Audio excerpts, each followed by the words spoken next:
It's the Real News Network. I'm Sharmini Pires coming to you from Baltimore. Internal Revenue Service in the United States paid debt collectors $20 million to recover $6.7 million from low-income Americans. Is this the kind of distribution plan we want in America? A plan that takes from the poor and line the pockets of the rich? Joining me now to discuss this is Bill Black. Bill is a white-collar criminologist and author of The Best Way to Rob a Bank is to Own One. Thanks for joining us, Bill. Thank you.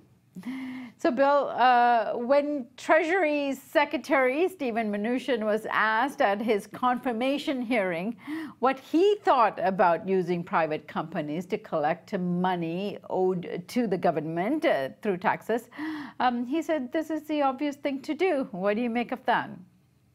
Well, he also said, you know, it's really simple. If we add people, we make more money. And that's actually a direct quotation.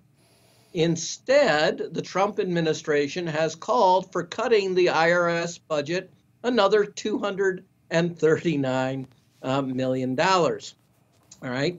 So they're going in exactly the opposite direction. No, it doesn't make sense to outsource this to the private sector, and for two reasons. First, this program began in 2004 under George Bush and has lost money every single year. Now, the grand hope was that it was going to start to make money in 2010.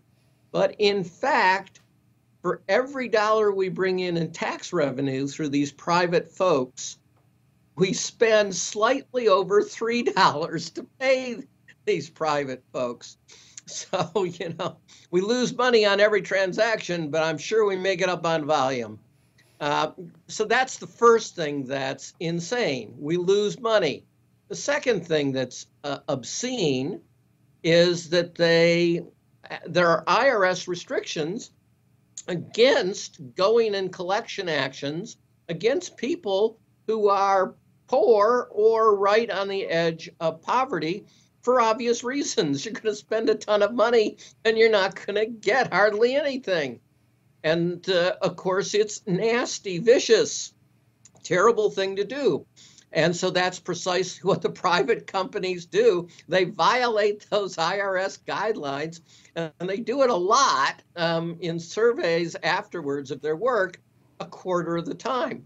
Conversely, if you use public employees and they're professionals, what they do is target, as we would tell them to do, people who are wealthier, because A, they cheat a lot more, and B, when they cheat, it's massively large. So you make a ton of money when you collect from those people. And those kinds of elites also debase the culture, and they create competitive distortions, right? So their company beats other honest companies because they cheat on their taxes. And so the cheating companies prevail. That's called a Gresham's dynamic. That's really bad. So public sector folks, when they target primarily wealthy folks, they bring in, on average, well over $5 for every dollar that we pay them. So, you know, it used to be the Republicans thought that they were the party of business. This is just terrible business, terrible public policy. It is absolutely indefensible. And of course, the real tell is that when Mnuchin said, we need more money, that's what we're going to do, then we're going to collect more money. The Trump administration is doing exactly the opposite. So it's cutting revenue. It's pushing more money towards these private bill collectors who lose money, who prey upon poor people. And we have had a dramatic reduction in enforcement actions, a dramatic reduction in criminal referrals against the wealthiest folks. And therefore, it is now becoming endemic for companies to cheat on things like Social Security taxes. And that really hurts the system. And again, gives them a competitive advantage over honest companies, which is the worst possible world. So on every different dimension, this is absolutely indefensible, and therefore it's increasing. Bill, you mentioned 2010. This program was to come to its D-Day and make a determination in terms of its profitability for the United States. This was when President Obama was in power. What happened? I mean, he could have actually vetoed this and gotten rid of this program. Of course, yeah, there are reports. There are internal reports by the professionals, the inspector generals at the Treasury.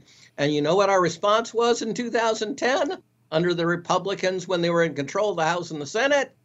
They slashed the Treasury IRS budget for collections because it was targeted largely against their wealthy supporters, and they wanted those people, those extremely wealthy donors, to be able to cheat on their taxes with impunity.